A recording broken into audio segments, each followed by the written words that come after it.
রাজ্য সরকার বারবার চাইছে আইএসএফ ঘরে ঢুকে যাক।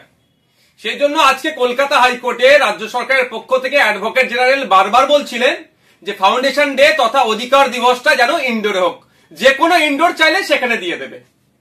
আরে ভাই, আমরা মানুষের অধিকার নিয়ে অধিকার সমাবেশ করছি। কিসের অধিকার?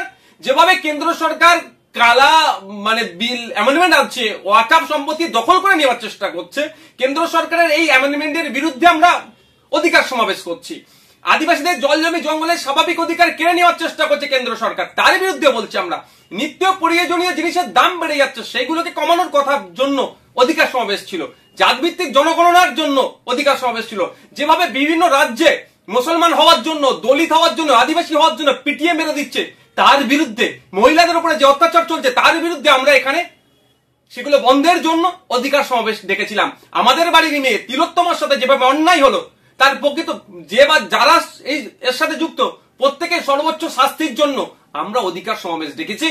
আমরা মাদ্রাসা সহ শিক্ষা প্রতিষ্ঠানে শিক্ষক নাই, শিক্ষক শূন্য অবস্থা শিক্ষা প্রতিষ্ঠানগুলো চলছে, ফলে বুনিয়াদী শিক্ষা ধ্বংস হয়ে যাচ্ছে। শিক্ষক নিয়োগের জন্য অধিকার সমাবেশ ডেকেছি। এতে রাজ্য সরকারের কষ্ট হচ্ছে, ব্যথা উঠছে, সেই জন্য বারবার চেষ্টা করছে আমাদেরকে ঘরের মধ্যে ঢুকিয়ে দেওয়ার জন্য। আজকে কলকাতা হাইকোর্টে আমাদের পক্ষ থেকে যিনি আইনজীবী ছিলেন শামীম ফিরদৌস সাহেব, সম্মানীয় বিচারপতিকে এই বিষয়গুলো তুলে ধরেছেন এবং বিচারপতির আমাদের পক্ষেই আমি মনে করছি রায় এসেছে।